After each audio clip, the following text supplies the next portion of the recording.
vient de passer, il était 17h.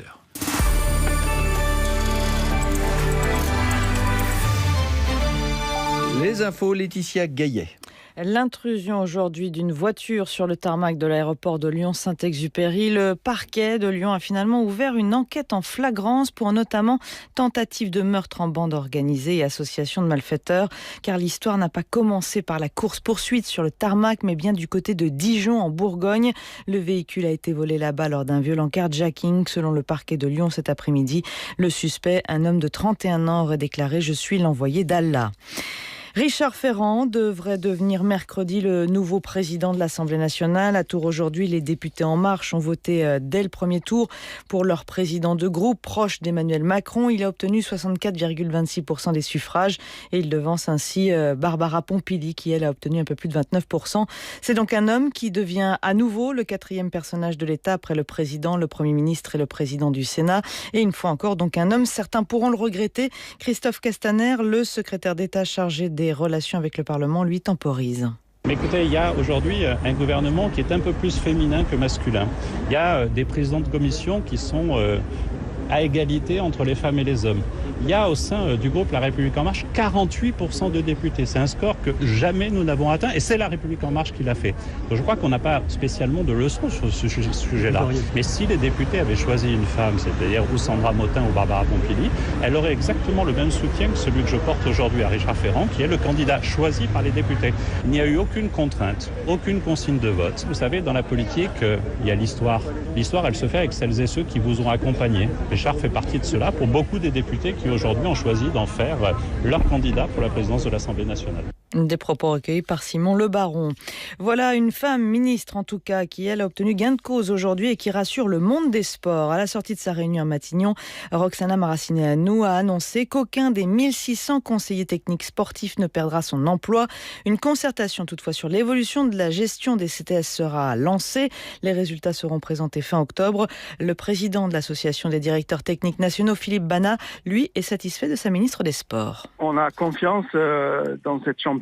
C'est quelqu'un qui a une vraie maîtrise de son activité, qui a du caractère, qui est compétente et intelligente. Il y a là un vrai enjeu de développement de sport pour tous. Elle est parfaitement consciente de tous les enjeux. Elle nous a beaucoup impressionnés. Dans ce qui nous concerne, on n'était pas là pour essayer de préserver des acquis, mais bien pour dire qu'il faut participer aux efforts, il faut améliorer les modes de gestion, mais on a besoin d'un sport différent, plus fort, plus solide en France. Il faut faire le même effort proportionné, identifié que partout, et ça, tout le monde est capable de l'entendre. Après, c'est comme si vous disiez, encore une fois, on va faire une meilleure sécurité avec moins de policiers ou une meilleure éducation avec moins d'enseignants. Ceux qui sont devant ces tâches-là, il faut les préserver, il faut les améliorer, il faut les moderniser, certes, et on va travailler avec ça, avec elles, pendant les 2 mois qui viennent. Philippe Bana, le président de l'association des directeurs techniques nationaux. Le Guardian l'assure aujourd'hui, les dirigeants européens devraient annoncer la tenue d'un sommet extraordinaire sur le Brexit le 13 novembre prochain. Y signera-t-on l'accord sur la sortie de la Grande-Bretagne de l'Union européenne? Selon Michel Barnier, le négociateur en chef aujourd'hui, un accord avec Londres est réaliste dans un délai de 6 à 8 semaines, ce qui collerait donc a priori avec la date du 13 novembre. Retour en France, des amendes allant jusqu'à 3 000 € pour 4 militants de la cause animale et une photographe. Tous ont été condamnés aujourd'hui par le tribunal correctionnel de Versailles. Ils étaient poursuivis pour s'être introduits dans un abattoir de porcins à Oudan, dans les Yvelines. La Martinique, la Guadeloupe et les îles de Saint-Martin et de Saint-Barth sont ce soir en niveau de préalerte cyclonique. L'alerte jaune a été déclenchée car Isaac est en approche. Il est devenu depuis la nuit dernière un cyclone de type 1 et il menace tout l'arc antillais à présent. Il se situe actuellement à 2000 km de la Guadeloupe et il avance à la vitesse de 20 km/h. 17h et presque 5 minutes sur France Inter. On va à la Bourse de Paris retrouver Antoine Verlin. Antoine Verlin, c'est une journée en légère hausse qui se termine. Effectivement, Laetitia, le CAC 40 progresse actuellement de 0,35%. Il est à 5270 points. Les investisseurs essaient d'oublier leurs craintes sur le commerce international pour notamment saluer la volonté du gouvernement italien de maîtriser son budget 2019. D'ailleurs, la bourse de Milan en ce moment bondit de plus de 2,5%, bien aidé par ses valeurs bancaires. Et d'ailleurs, à Paris, le secteur surperforme également puisque Société Générale ou Crédit Agricole avance de quasiment 1%. Carrefour fait beaucoup mieux avec une hausse de 3,43%. C'est ces dernières semaines, avec notamment un engagement dans la transition alimentaire. La transformation du groupe de distribution s'est précisée et les investisseurs apprécient cette meilleure visibilité. Sous des prises de bénéfices, en revanche, Safran, lui, recule de 1,19%. Et là, c'est la plus forte baisse du CAC 40. L'euro se négocie à un petit peu plus d'1,16 $. Quant au CAC 40, il progresse actuellement de 0,36% à 5271 points. C'est Antoine Verlin, la Bourse pour France Inter. Tous les vendredis soirs sur France Inter. Ça s'appelle Full Sentimental. Le plein de chansons du vendredi. Didier Varro. Full Sentimental, le live, se délocalise à nouveau. Cette fois, c'est à la scène musicale, avec une double affiche qui joue les contrastes. Nous fêterons le grand retour de Féloche et de sa chimie vivante, puis nous partirons à la découverte de la pop toujours mélancolique du groupe Grand Blanc. Rendez-vous donc ce mercredi à la scène musicale à partir de 20h sur l'île Seguin à Boulogne. Il nous a amenés à la mer, faire du vélo. Et après, j'ai joué avec tout ce que j'ai mis dans ses poches. Et les poches de qui? De nouveaux Citroën Berlingo. Qui? On n'a pas inventé la famille, mais la voiture qui va avec. Nouveau Citroën Berlingo, existant de longueur 5 et 7 places et 28 rangements astucieux à partir de 199 € par mois. Portes ouvertes ce week-end. Citroën. Équipement selon version LLD 36 mois, 30 000 km, premier loyer de 2 700 € réservé aux particuliers jusqu'au 30 septembre, sous réserve d'acceptation crédit par, détail sur citroën.fr. Profitez de nos petits prix de rentrée pour réserver vos prochaines vacances. Thaïlande, Seychelles, Abu Dhabi à partir de 439 € en classe économique. Conditions applicables. D'Abu Dhabi vers le monde. France Inter aime Dancehall. Le premier album de The Blaze. The Blaze. Le nouveau duo électro qui fascine et intrigue, aussi bien en France qu'à l'étranger.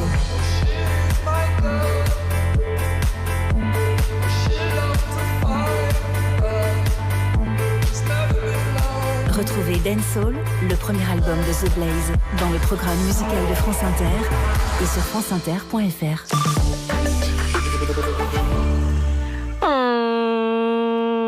C'est la croisière s'amuse, c'est par Jupiter. Mais bien sûr, on compte bien s'amuser, comme tous les jours. Il y a des bruitages et tout, c'est bien. C'est incroyable. Hein. D'ailleurs, je me demandais ce que c'était.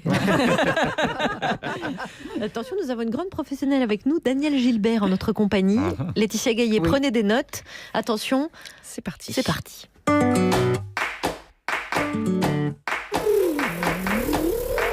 Je suis comme je suis.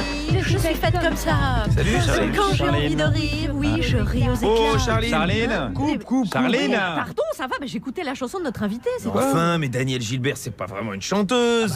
Pourtant, elle chantait, puis moi je chantais comme elle. Oui, c'est bien ce qu'Alexis dit, c'est pas une chanteuse. Bon, Danielle Gilbert, c'est surtout quand même un peu la Charline Vanhoenacker des années 70. Ah bon? Oui, déjà, vous avez la même technique d'interview. Ah bon? Écoute, comment elle interviewe Sheila. C'est pas facile d'être une femme dans le monde d'aujourd'hui, surtout une femme célèbre comme toi. Et bam, elle met la réponse dans la question. C'est pas facile, Sheila, c'est pas facile, C'est du Vanhoenacker tout craché. Et comme toi, elle fait dire n'importe quoi aux invités. Écoute Clo-Clo. D'abord, tu es heureux. Oui.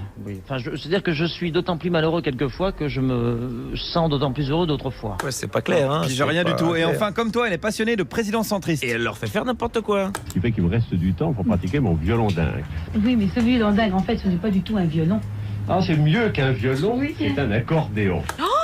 C'est elle, l'accordéon de VGE. Eh oui, madame, ça te place le personnage. On l'appelait la grande Duduche. Donc moi je serais... La petite Duduche. Mignon. Ouais. Petite Duduche.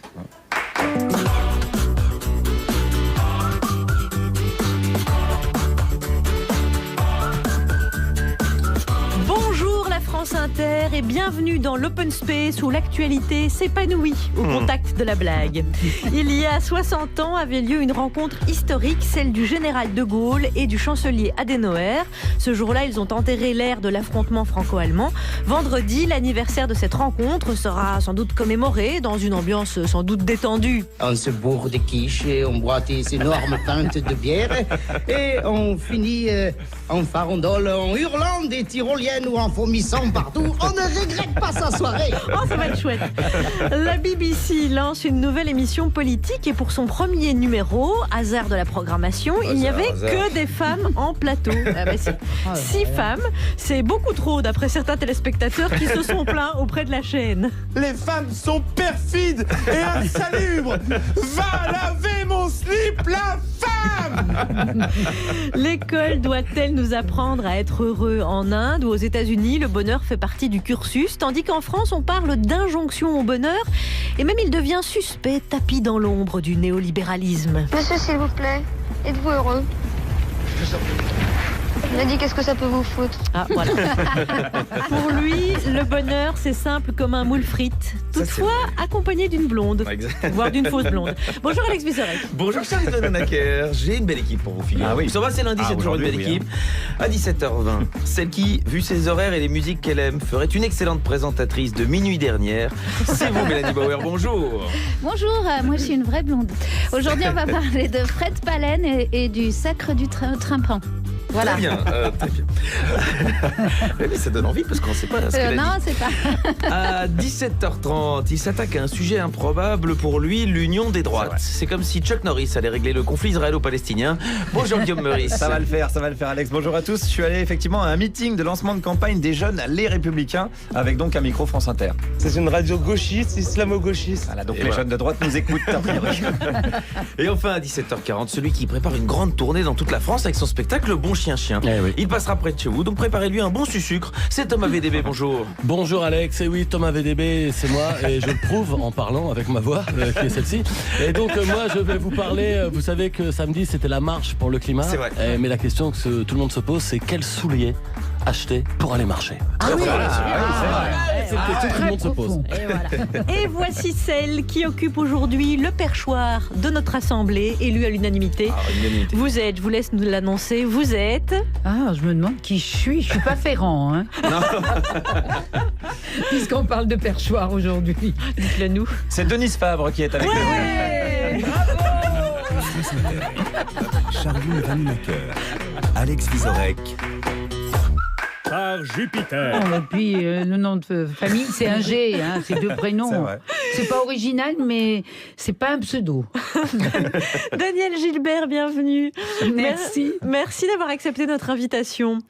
C'est un bonheur. Ah bah écoutez, j'espère enfin, que... pour l'instant. Ah oui, en plus c'est le sujet 3, Daniel est déjà au taquet.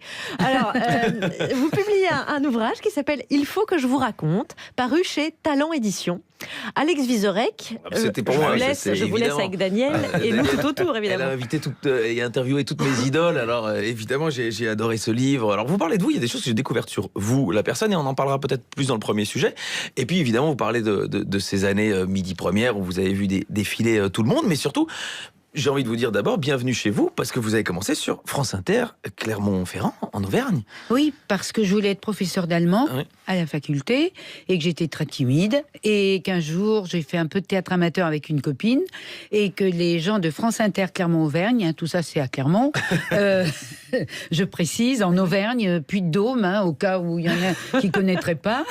Ou pour les Belges qui nous écoutent. Oui, très belle montagne, 1465 mètres, et là, ils ont eu besoin de quelqu'un pour remplacer la speakerine de la radio pendant 15 jours. Et ils nous ont fait faire un essai, j'étais là par hasard, et ils m'ont dit, vous pourriez nous convenir. Je me suis dit, on me verra pas, c'est de la radio, parce que j'étais bourrée de complexes. Vous aviez du flair. Oui, j'étais bourrée de complexes, j'avais une queue de cheval, je m'étais jamais maquillée, j'avais jamais mis de collant. J'ai été en blue jean, en parka.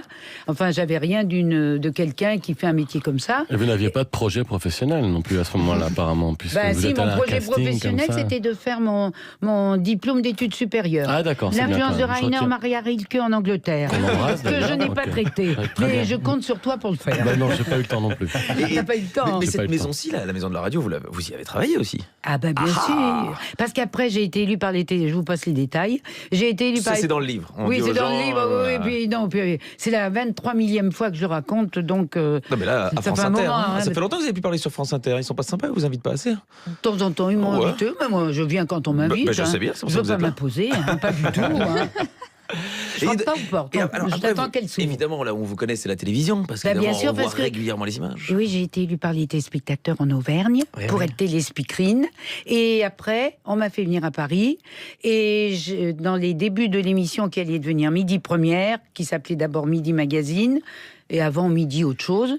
Et donc on m'a prise comme collaboratrice artistique pour porter les bandes des chanteurs et écrire les conducteurs. Et le premier jour, ils ont eu un bug avec la jeune femme qu'ils avaient choisie comme présentatrice. Et bim. Et le producteur me dit, vous voyez, j'ai besoin d'un docteur. Hein. Et le producteur me dit, mais vous avez présenté, vous ? Oui. Bon, ben vous allez nous dépanner, mais on vous gardera pas. Voilà. Et ça a duré 13 ans. Là, on vous colle Jacques Martin, puis on vous colle Coluche 5 jours. Oui. Et puis on vous colle plus personne parce que vous débrouillez très bien. Et c'est parti. Et alors moi, j'ai un petit questionnaire. Vous répondez... comme je veux. Voilà, ouais, comme vous voulez. Ça, j'avais bien senti que c'était le cas. Mais voilà, juste un nom. Le meilleur client que vous ayez interviewé. Ça, c'est la question bateau, hein, parce qu'il n'y en a pas un qui ne l'a pas posé. J'ai dit, vous répondez rapidement, s'il vous plaît. Oui, je réponds comme je veux. Ah, mais rapidement. Mais le meilleur client, ça veut rien dire. Bon, bah, le plus mauvais. Mais il n'y a pas des mauvais clients. Ah si, mais bien sûr que si, moi je peux vous le dire. Non, mais moi je vais vous dire une chose. Quand un client n'est pas bon, comme vous dites, d'abord, c'est pas des clients, on n'achète rien. Voilà, ce sont des artistes. Quand il y a un artiste, bon, ne répond pas, ou n'est pas, est un peu bon, eh ben on compense. Et on passe à autre chose. En tout cas, et quand le client, il est très bien, eh ben on le laisse parler. Bah oui. Je te laisse parler. Vous n'êtes pas bonne cliente, hein, quand même. Vous répondez pas bien aux questions d'Alex. Mais là, moi, je répondrais Daniel Gilbert. Alors, il y en a un dont il y a la réponse dans le bouquin, donc si vous me répondez à côté, je vais quand même le dénoncer. Le plus radin. Un des plus radins, c'est Dave. Bim. On le salue. Mais non, mais je l'adore. Il est hollandais, c'est normal. C'est normal, il est hollandais déjà.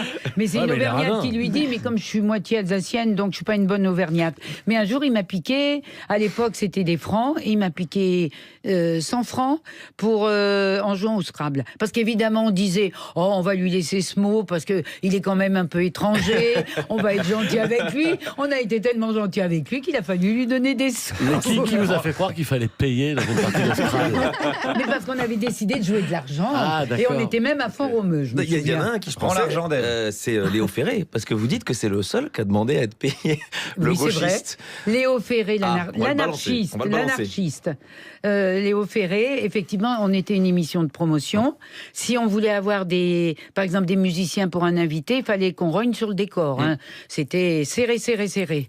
Et donc, on payait pas les artistes parce que c'était promotion. Et un jour, je demande à Léo Ferré s'il veut bien venir. On faisait l'émission à Monaco. S'il voulait venir dans le jardin exotique. Et comme lui, il est quand même de là-bas, il était de là-bas, et qu'il habitait pas loin, et qu'il avait des copines un peu plus haut, j'ai dit, voilà, on n'est pas loin de chez vous, est-ce que vous voulez venir ? Il a dit, je suis d'accord, je fais 2 jours, mais je veux tant. Eh ben voilà. Et c'est le seul qui a été payé. Mais c'est un anarchiste, hein, mais vous savez, l'habit ne fait pas toujours le moine. Regardez votre voisin qui meurt ici. En tout cas, nous, l'hélicoptère est prêt pour la fin de l'émission, hein, pour vous ramener chez vous, comme vous nous l'aviez demandé. Oui, bien sûr. Oh, bah, bien sûr. Non, mais attendez. J'aurais pu le demander à notre ami Michel Drucker, lui il en a un à lui. C'est vrai, j'aurais pu vous emmener.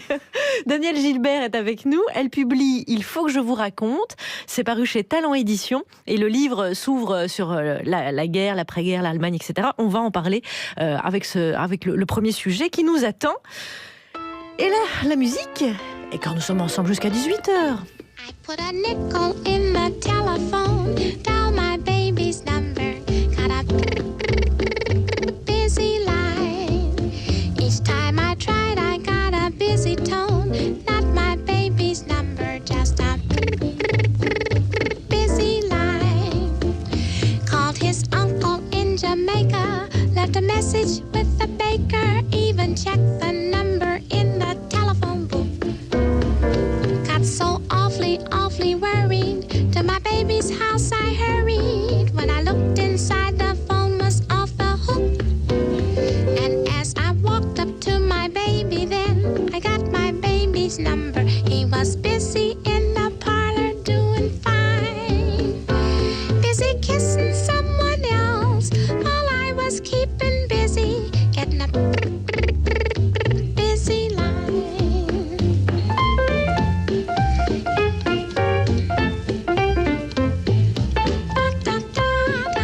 Busy line.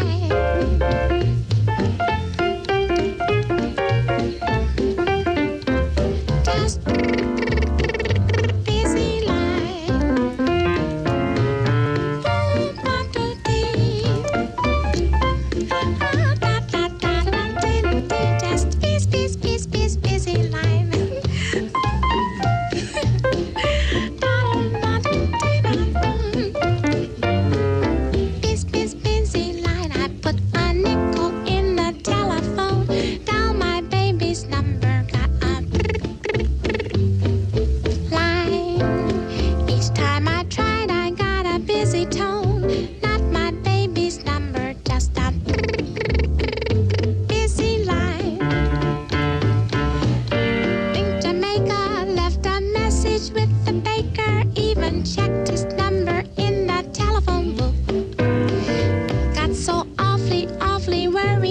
To my baby's house I hurried. When I looked inside, the phone was off the hook, hook, hook.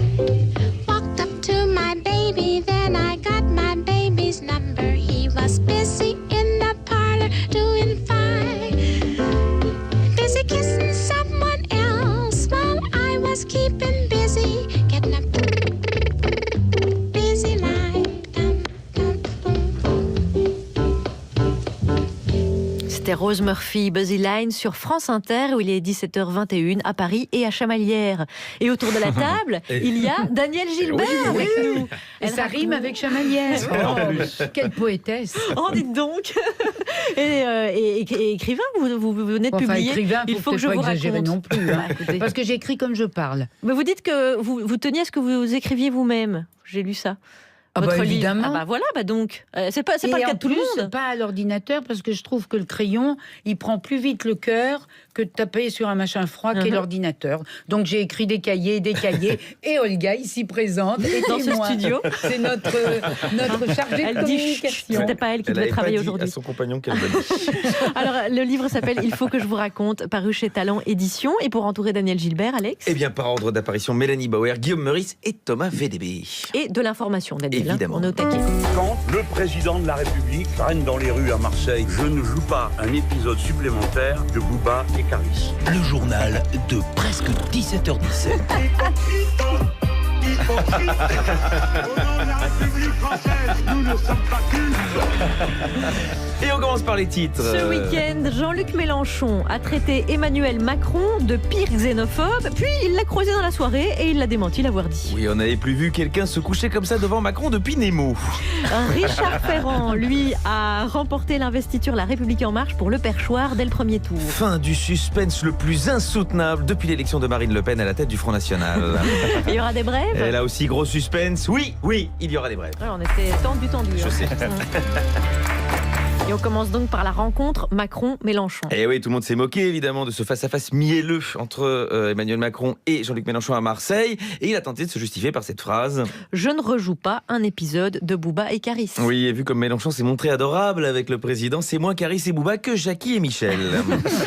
Et donc, c'est Richard Ferrand qui a remporté l'investiture La République En Marche pour le Perchoir dès le premier tour. Ouais, je veux pas dire, mais le nouveau monde, il imite vachement bien l'ancien quand même. Politique, toujours, selon un sondage. Exactement, allez-y. Oui. Selon un sondage, la popularité de Nicolas Hulot bondit depuis sa démission du gouvernement. Et c'est toujours quand on part qu'on est le plus populaire. Vous savez bien la chose peut-être. Non, ça ne me concerne pas, moi, mais en politique, je parle. Et la cote de popularité de François de Rugy, elle a baissé Oui, mais non. Hein. Quand on parle de cote de popularité, il faut qu'il y ait popularité.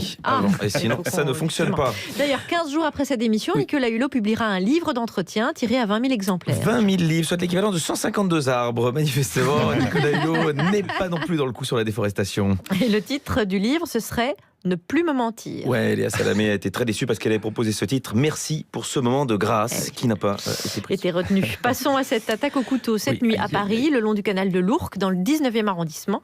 Il semblerait qu'il ait été interpellé grâce à cet attaquant, grâce à un joueur de pétanque qui lui a lancé une boule en pleine tête. Et oui, un sacré coup de chance qu'il ait visé juste quand on connaît le taux d'alcoolémie des joueurs de pétanque. Et si ça se trouve, il visait juste le cochonnet. Et paf, coup de bol, ça tombe sur l'assaillant. Sport. Oui, football. Avec l'équipe de France, hier, Olivier Giroud a marqué un but.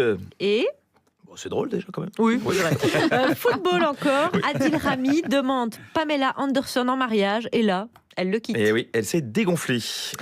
Non. Oui. Ça s'est pas vu. Télévision, dépassée dans les audiences par Arte, Cyril Hanouna promet des changements dès lundi dans Touche-moi à mon poste. Ouais, il s'agit du plus beau signe d'espoir pour l'humanité depuis la chute du mur de Berlin. Mais quels seront les changements pour reprendre des téléspectateurs à Arte? On a hâte d'être ce soir quand il va demander à Jean-Michel Maire, Benjamin Castaldi et Elisabeth Morisny-Bosque de jouer dans une pièce de théâtre allemand surtitrée. Il y a des fanzous qui vont faire une rupture d'anévrisme. Et les brèves. Oui, de brèves. Kim Kardashian sera en train d'apprendre le droit. Alors pourquoi pas, le plus dur pour elle, si elle devient avocate, ce sera de porter une robe plus longue que celle qu'elle porte d'habitude. Et, oui. Et la dernière brève? Et la dernière, c'est impensable. À Gênes, ce week-end, la maquette du nouveau pont de Gênes s'est cassée durant la conférence de presse de présentation. Et c'est bizarre, pourtant le concepteur de la maquette avait tout prévu. Je vous parlais tout à l'heure des problèmes de portance. Eh bien, dans un ouvrage comme celui-ci, c'est la grande question, les problèmes de portance. Mais commençons par le début. Qu'est-ce qu'un pont suspendu? Si l'angle entre les allumettes n'est pas calculé au 10e de degré, c'est foutu. Et voilà. À 1/10 de degré près, vous vous rendez compte? C'est un problème de portance. Un extrait du Dîner de con. Merci à Alex bien sûr. Vizorek. Nous sommes avec Daniel Gilbert dans ce studio à la Maison de la Radio et abordons ce premier sujet qui a trait aussi à l'ouverture de votre livre « Il faut que je vous raconte ». Il y a 60 ans, le chancelier Adenauer rencontrait pour la première fois le général de Gaulle à Colombey-les-Deux-Églises. La commune s'en souviendra vendredi, car on sera le 14. Adenauer a passé 2 jours en tête-à-tête avec de Gaulle dans la maison de Colombey, donc la maison privée. 13 ans après la fin de la guerre, il marquait le début d'une amitié, je dirais plus intime, entre les deux pays. Tante Yvonne avait sorti la vaisselle de tous les jours. La rencontre était pourtant historique. Depuis, cette amitié a fait du chemin. Écoutez. Junge Damen, junge Herren, aus Deutschland, aus Frankreich, aus ganz Europa, Ihre Rolle ist es nun, dem europäischen Traum Wirklichkeit und Zukunft zu verleihen. Es lebe die deutsch-französische Freundschaft. François Hollande en octobre 2012. Alors, vous qui avez fait des études d'allemand, oui. Là, on n'est pas sur un gros niveau. C'est pas non, sur le plan en plus, c'est très lu et sur le plan prononciation, là il y a un petit peu de boulot. C'est zéro. Bon, il y a un peu de corésien dedans. Daniel Gilbert, vous rappelez que votre papa était résistant, qu'il a été déporté, qu'il en est revenu. Est-ce que et ensuite, alors, il faut expliquer que donc cette réconciliation très très intime, parce que le Adenauer va chez de Gaulle, ils se rencontrent pour la première fois, ils passent 48 heures ensemble. C'est ce qui permettra d'arriver au traité de Versailles en 63, 5 ans plus tard. C'est ce moment qui, semble-t-il, historiquement, enterre véritablement l'affrontement franco-allemand. On n'est plus dans le revanchisme, etc. Ça se passe en 58. Vous, peu de temps après, quelques années plus tard, vous partez comme jeune fille au pair en Allemagne. Oui. Vous avez étudié l'allemand. Est-ce que c'était une période où c'était encore assez frais d'aller en Allemagne? Est-ce que ce genre de geste du couple franco-allemand, c'est ce qui vous a aussi permis de faire ça sans que ce soit... Pas du tout. Sans que ce soit mal vu ou... C'est l'état d'esprit de ma famille. On n'a jamais été des revanchards dans la famille. Mon papa est revenu de Dachau, il avait 30 ans, il mesurait 1m75, il pesait 25 kilos, il ne pouvait plus travailler. Et c'était l'être le plus joyeux que je connaisse et qui, je pense, connaissait le prix des vrais petits bonheurs de la vie. Je sais qu'on va parler du bonheur tout à l'heure, mais lui, il en avait tellement bavé qu'il connaissait le prix de la vie et des petits bonheurs. Et maman était alsacienne et moi, la langue allemande me plaisait. Et donc je suis allée en Allemagne, mais c'est pas du tout parce qu'il y a eu la rencontre ou quoi que ce soit. Ça n'a pas du tout été influencé par ça. Mais regardez Simone Veil avec ce qu'elle avait subi, comment elle a été tout de suite vers les Allemands. Je veux dire, c'est une question humaine. Ça dépasse même la politique. C'était un très beau geste, la politique. Ça représentait quelque chose. Mais moi, des années après, j'ai des gens qui m'ont quand même dit... Oh, Daniel, vous avez fait une licence d'allemand, mais comment vous avez pu faire une licence d'allemand?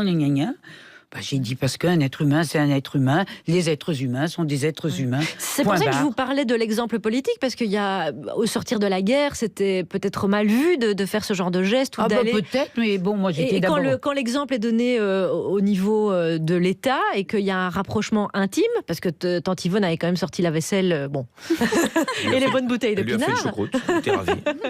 Non, mais la revanche. Et alors, expliquez-moi aujourd'hui si ça a servi de leçon. Il n'y a pas de leçon. J'allais vous le demander. Les gens, ils n'arrêtent pas de se battre, de s'entretuer de plus en plus. Et ce qui est encore plus grave, c'est qu'ils s'entretuent, même verbalement, même par jalousie, même sans se tuer vraiment. Et je veux dire, il y a tout le temps des affrontements. Alors que je pense que l'humanité, moi je suis très bisounours peut-être, mais pour moi l'humanité, une famille, un pays, c'est comme une équipe. C'est une véritable équipe. Les talents s'ajoutent, comme dans votre émission. Ils s'ajoutent pour faire quelque chose de très bien qui va rejaillir sur tout le monde. Et je pense que c'est comme ça partout et qu'on n'a pas à s'affronter en permanence parce que de toute façon, on risque d'avoir un viaduc qui vous tombe sur le coin de la figure sans l'avoir attendu et que de toute façon, on se retrouvera tous ou pas, quelque part, tous ensemble. Vous êtes de gauche, Daniel, vous n'êtes pas du tout giscardienne. Vous êtes de gauche, Mais j'ai jamais dit que j'étais Mais giscardienne. non, mais les gens sont mauvaise langue. Mais je ne suis ni giscardienne, ni de gauche. Et en plus, vous savez bien que moi, ça fait un moment que je dis qu'il n'y a plus de droite, il n'y a plus de gauche. Vous êtes macroniste ? Attention. Comment ? Vous êtes macroniste ? Je suis rien, moi. Je suis rien, je suis humaine. Moi, j'aime les gens. Il y a des gens qui sont super, puis il y a des gens que j'aime pas. Voilà. Daniel Gilbert avec nous, et donc vous rappelez tout cet épisode évidemment à l'ouverture de votre livre. Il faut que je vous raconte, paru chez Talent Édition. Et je crois d'ailleurs que c'est mon père qui m'a donné le goût des autres et qui m'a donné l'idée que finalement les plus jolis bonheurs, c'est de partager avec d'autres, de parler avec toutes sortes de gens. C'est ça ce qui est formidable dans ce métier, c'est qu'on peut parler avec tout le monde et tout. D'ailleurs, moi, je me considérais pas en faisant l'émission, puisque la question m'est pas posée. Non, mais posez les questions que vous voulez, comme ça. Oui, comme ça, je me pose des questions. Vous ne considérez pas comme animatrice, c'est ça ? Oui, mais je me suis jamais tellement considérée, d'abord parce que je ne m'étais pas projetée là-dedans. J'ai jamais eu envie qu'on me connaisse. Moi, j'ai l'impression d'être en France comme dans la rue de mon enfance où je connaissais tout le monde. Simplement, ma rue de mon enfance, elle est plus grande et les gens sont un peu plus nombreux. Et quand je faisais l'émission, pour moi, j'étais comme une téléspectatrice privilégiée qui était un peu plus près des gens que les gens ont envie de connaître, c'est tout. Et c'est pour ça que je trouve que la vie est très simple et que finalement, une émission de télé, une émission de radio... Attention, on va essayer de vous couper. Ah oui, mais non, je vais aller jusqu'au bout de ma phrase. Et bien pour moi, c'est simplement une pièce supplémentaire dans l'appartement de ma vie. Et nos auditeurs vous auront bien entendu. J'ai fait point. Oui, j'ai bien senti. T'as remarqué le belge. C'était brillant. Alors, avec une majuscule, ouvrons la chronique de Mélanie Boer. Ah ouais, ça donne envie de vous faire des bisous, tout ce que vous dites. Bisous. On va se faire des bisous tous après. Alors, chacun vit la nostalgie à son rythme, le romantisme a ses raisons. Il y a ceux qui écoutent en boucle depuis 30 ans les mêmes tubes des années Brushing et Épaulettes. Et puis, il y a les véritables explorateurs du temps, comme Fred Palem. C'est un gourmand, Fred Palem, et surtout un arrangeur de génie. Il y a 20 ans cette année, il crée son orchestre de jazz, le Sacre du Tympan. Hommage, bien sûr, au Sacre du Printemps de... Stravinsky. Igor Stravinsky. On l'appelle Igor. Bravo. C'est pas le deuxième prénom non plus. Elle était dégoûtée qu'on ait trouvé le nom de famille. Oui, le prénom, c'est quoi?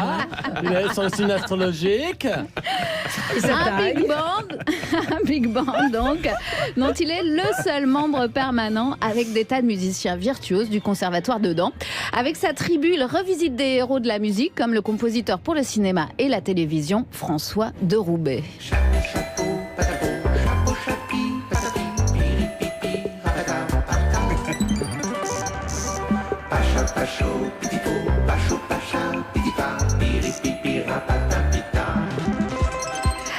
La douce voix de Catherine pour ce programme culte des années 70, Chapi Chapeau, les références de l'enfance. Il adore Fred Palem. Un des albums du Sacre du Tympan, Cartoons, reprend aussi des thèmes de dessins animés comme Goldorak ou encore Blind Test. Attention, là c'est facile. Stravinsky. Non, mais on connaît que ça. Ah bah oui, c'est Tim Burton, ça, c'est Beetlejuice. Non. Bah alors, c'est les Simpsons. Oui. Là. Quand ça même. fait tellement penser. Ouais, mais quand ça arrive de nulle part, on pense à Beetlejuice. Inépuisable. Et à Stravinsky aussi, je tiens à dire.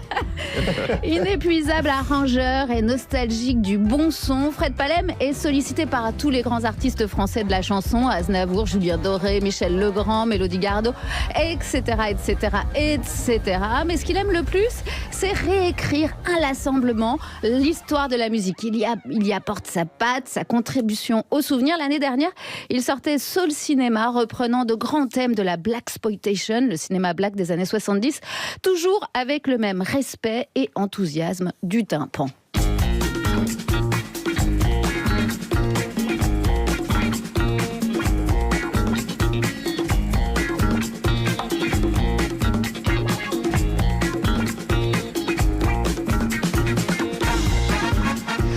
reprise de Roy Ayers sur la BO du film Coffee. Bon, la nostalgie, ça a du bon, ça réchauffe le cœur comme un bon cassoulet, mais à force, c'est écœurant. Hein. J'ai donc le plaisir de vous annoncer que le nouvel album de Fred Palem, c'est un disque de nouvelles compositions originales, l'Odyssée. Un album qui sort début octobre et que Palem présentait le 8 septembre dernier à Jazz à la Villette, avant une tournée en France avec une nouvelle formation, un quatuor à cordes et puis quelqu'un qu'on aime beaucoup à France Inter, le saxophoniste Thomas de Pourquerie. C'est funky, c'est savant, c'est instrumental. Fred Palem, l'Odyssée.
C'est Fred Palem et le Sacre du Tympan. Oui, ça fait bien voyager dans le temps, non? C'est joli. C'est joli très, comme très tout. Voilà. Merci beaucoup Mélanie Bauer.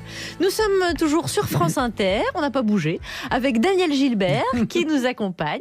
Elle publie un livre, Il faut que je vous raconte. Il y en a des choses à nous raconter, on va avoir l'occasion d'en reparler très rapidement. C'est paru chez Talon Édition. Et avant de revenir avec vous Danielle Gilbert et de parler de télévision par le truchement de la BBC, accrochez-vous. Parce que maintenant, c'est Guillaume Meurice. Accrochez-vous. Oui, je vais vous parler de l'union des droites aujourd'hui. Non, pas Giscard, pas Giscard. Calme-toi, Daniel, ça va bien se passer. Mais je m'en fous, moi. Et tu veux que je te dise, quand même, une petite parenthèse. Ce que je dois à Monsieur Giscard d'Estaing, c'est d'avoir été viré de la télé. Bah oui, c'est ça. Maintenant, vous avez du temps libre. Oui. Et d'être né à Chamalières. C'est vrai, big up à ceux qui nous écoutent là-bas. Union des droites entre les Républicains et le Front National, qu'on appelle aujourd'hui le Rassemblement National. Parce que je vous rappelle que quand on ne peut pas changer d'idée, on change les mots. Par exemple, on ne dit pas « je suis un être insipide au service de ma propre lâcheté », on dit « je suis… » François de Rugy. Pragmatique, Charline, pragmatique. Mais c'était pas loin quand même. Et ces droites se sont unies à l'occasion du début de campagne pour l'élection des jeunes Les Républicains à un meeting d'Éric Tegner. Éric qu'on connaît puisque c'était le leader, je vous jure, c'est pas une blague, des jeunes avec Calmels. Oui, voilà. Vrai. Pourquoi s'emmerder et écrire des blagues, hein, la réalité est beaucoup plus drôle. Alors évidemment, j'étais à ce meeting, hein, hors de question de rater ça. C'est un petit peu Noël avant l'heure. Alors quand je dis union des droites, il n'y avait pas seulement le Rassemblement National, mais aussi Nicolas Dupont-Aignan et bien entendu ses jeunes fans. J'aime bien son honnêteté, vraiment, c'est tout. Ouais. Son honnêteté, je sens que c'est un mec sincère. Est-ce qu'il est sincère dans son retournement de veste ? C'est-à-dire ? Bah, quand il rejoint Marine Le Pen entre les deux tours de l'élection, par exemple. Mais c'est pas un retournement de veste, ça. Il a quand même vachement critiqué Marine Le Pen au tout début de la campagne, quand même. Mais à l'époque, je m'intéressais pas à ça. Voilà. Donc, je découvre. Donc maintenant que je vous le dis, vous êtes déçu ou pas? Non. Bon, c'est bien comme ça. Je l'aime pour son honnêteté, mais s'il est malhonnête, je m'en tape. Le fan club de Richard Ferrand approuve ce message.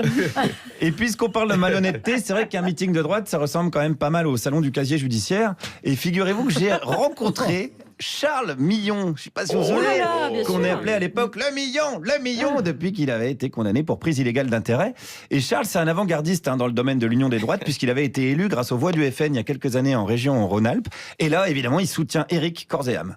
Je ne cherche pas des adhérents, je cherche des personnes qui défendent des convictions communes. Et quelle est votre proposition préférée dans le programme d'Éric?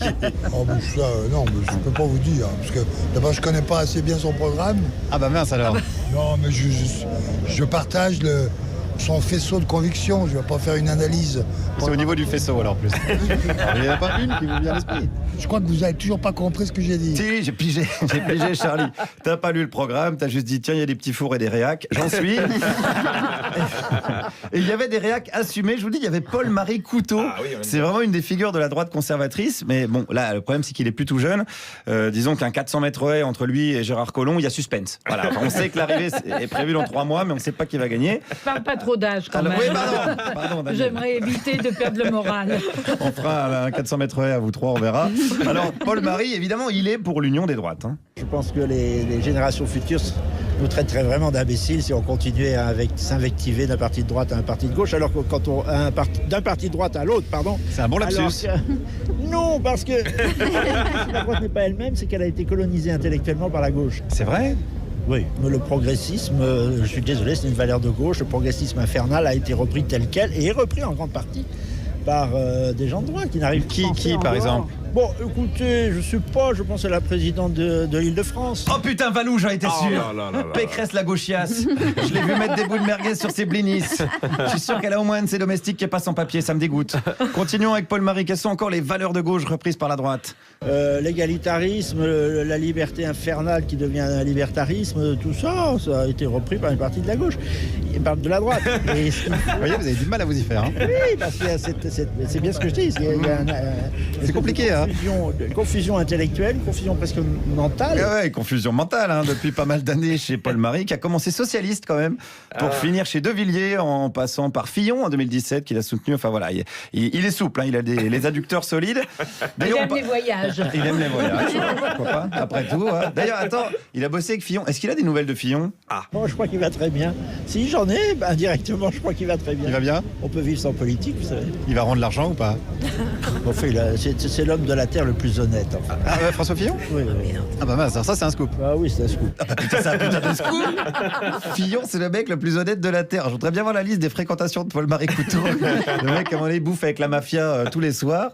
Alors terminons quand même avec la star du soir, le fameux Éric Tegner, qui lançait sa campagne, je dirais, dans la plus grande des décomplexitudes. C'est pas l'extrême droite ici, vous savez, il y a un jeune sur deux qui est venu qui dit qu'il vient d'aucun parti.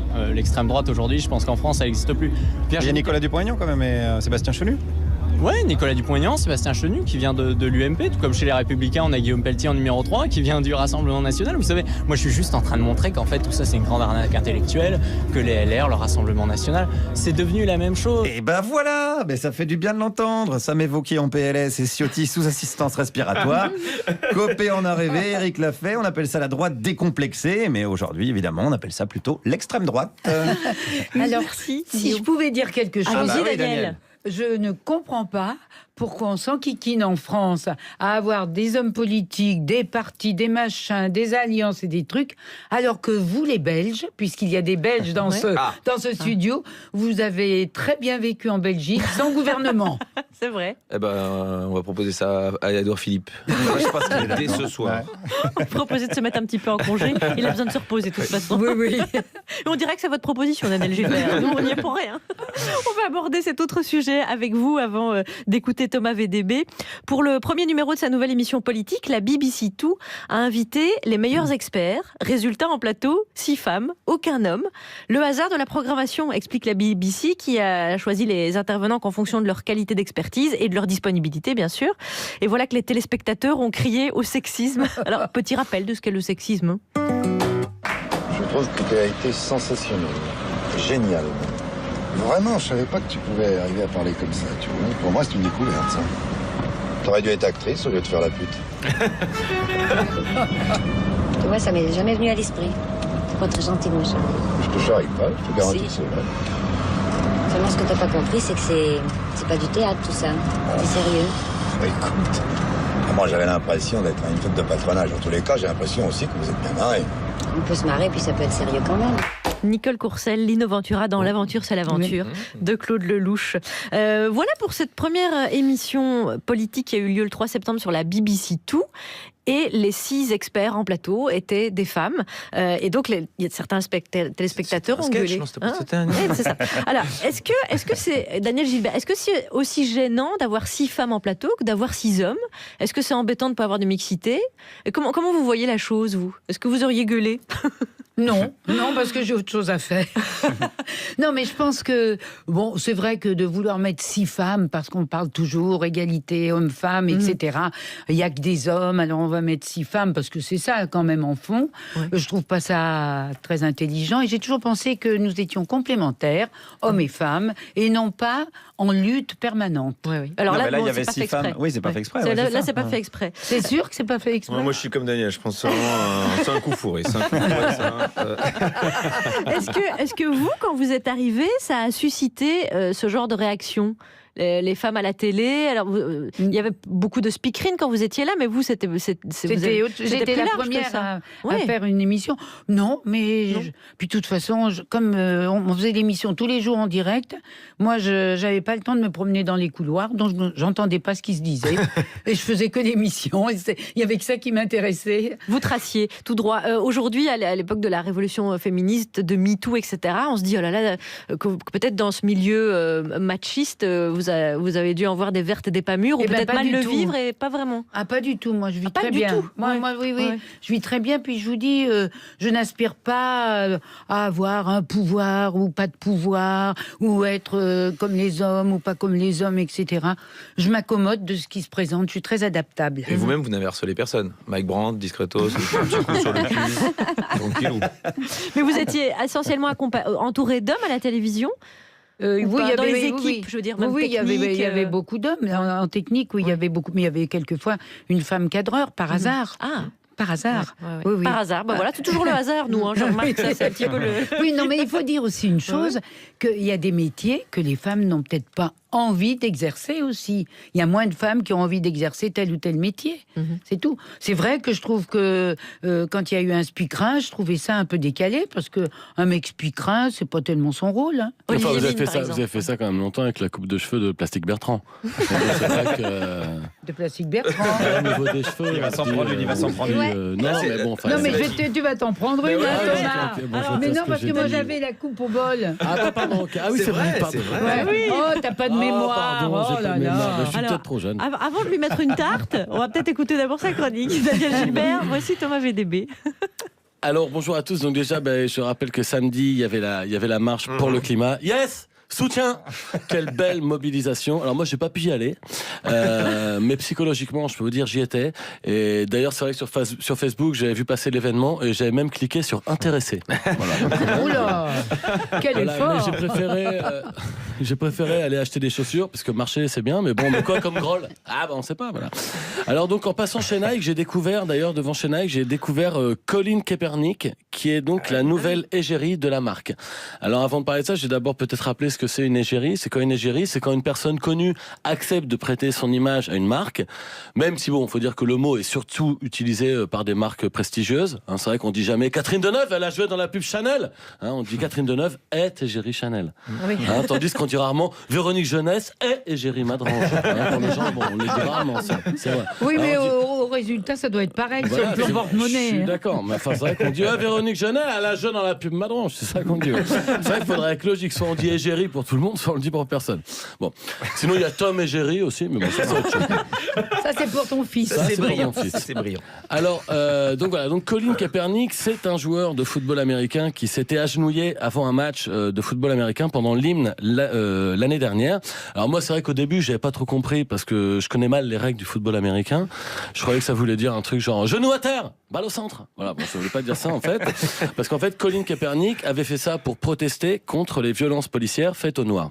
Alors, le pauvre Kaepernick s'est fait virer de son équipe en se faisant insulter par Donald Trump et tout ça. Et donc, Nike a choisi de prendre sa défense. Ils ont mis sa tête sur la nouvelle pub en noir et blanc. Et là, il y a écrit en gros, croyez en quelque chose, même si cela signifie tout sacrifier. Alors, je vois pas énormément le rapport entre la phrase et le fait de s'acheter des chaussures. Voilà, hein, c'est vrai que c'est pas la phrase qui me ferait le plus acheter des chaussures dans la vie, je veux dire. Hein, c'est vrai que s'il y avait eu écrit « Les Nike ont des lacets qui tiennent vraiment très bien », là oui, d'accord, là j'achète éventuellement. Et donc, ce choix de Nike de choisir Kaepernick comme égérie a créé donc une polémique énorme qui a poussé tous les pro-Trump à brûler leur paire de Nike et tout ce qu'ils avaient de Nike chez eux. Ouais! Chante, chante et brûle tes baskets. Chouette, c'est sympa, tu verras. Bien, brûler tes baskets, c'est rigolo. Voilà. C'est ça qui est fou, c'est qu'aujourd'hui, il y a même des gens de droite qui brûlent leur Nike. Parce que c'est fou, parce qu'on sait que depuis longtemps, les horribles conditions de travail des ouvriers de Nike en Asie, on sait que même moi, quand je faisais 1 heure de jardinage pour ma mère quand j'avais 10 ans, j'étais mieux payé à l'heure. Hein, et donc, pour lutter contre ça, on sait que le boycott de Nike, c'est un truc qui a toujours été plutôt initié par les gens de gauche. Mais aujourd'hui, il y a aussi des gens de droite qui brûlent leur Nike. C'est-à-dire qu'aujourd'hui, quand on voit quelqu'un qui brûle ses Nike, on dit « Yes, tu brûles tes Nike contre l'exploitation des ouvriers en Asie ». Le mec, il dit « Non, moi, c'est contre le noir qui s'était accueilli pendant l'hymne américain ». Ah d'accord. Bon, bah tu brûles tes Nike, quand même. Voilà, c'est vrai qu'on ne sait plus trop, finalement, pourquoi les gens font. Alors, c'est vrai qu'on se dit, est-ce qu'il faut plutôt acheter des Nike aujourd'hui pour lutter contre les violences faites aux Noirs, ou est-ce qu'il faut boycotter Nike contre les conditions de travail des ouvrières vietnamiennes? Alors, je vous laisse répondre tout seul à cette question en sortant ma carte Joker, parce que je l'ai pas dit, mais j'ai un très bon jeu depuis tout à l'heure. J'ai la carte clash d'opprimé. Ouais, la carte clash d'opprimé qui me permet de ne pas avoir à prendre position et chacun réfléchit comme il veut là-dessus. En tout cas, à cause de tout ça, tu te rends compte que Nike aujourd'hui, ils sont mal vus à droite, ils sont mal vus à gauche. Il y a des grosses parts de marché à prendre dans l'électorat de François Bayrou. Mais je suis quand même pour le plaisir aller regarder des vidéos des Américains qui brûlent leur paire de Nike.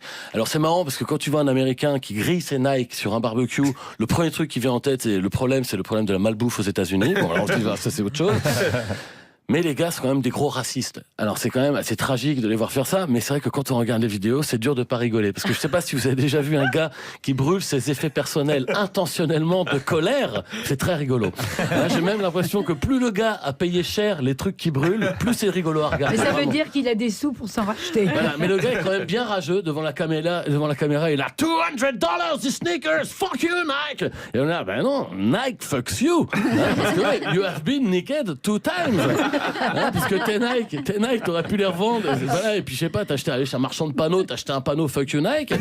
Ou à la rigueur, je sais pas si t'es vraiment con et que t'es vraiment en colère contre Nike, mais que admettons t'as rien de Nike chez toi à brûler, bah tu vas t'acheter des Nike et tu les brûles. Bah ouais, vu que t'es vraiment con. Bah voilà, c'est ça qui est bien. Parce que c'est vrai que quand tu brûles des chaussures à 200 €, la bulle d'air est davantage dans la tête que dans la chaussure. Voilà. Mais encore mieux que les Américains qui brûlent leur Nike, j'ai trouvé sur Internet des Français qui brûlent aussi leur Nike. C'est-à-dire des Français qui jettent des produits américains pour protester contre un joueur de football américain. Alors qu'ils connaissent pas non plus les règles, qui s'agenouillent lors de l'hymne américain. Les gars, j'ai qu'un conseil à leur donner, les gars, déménagez. Déménagez aux États-Unis. Voilà, n'hésitez plus, just do it. Merci beaucoup Thomas VDB. Thomas en très très grande forme et ça tombe bien, j'annonce votre passage à Dourdan dans l'Essonne. Ce sera le vendredi 21 septembre au Centre culturel de Dourdan.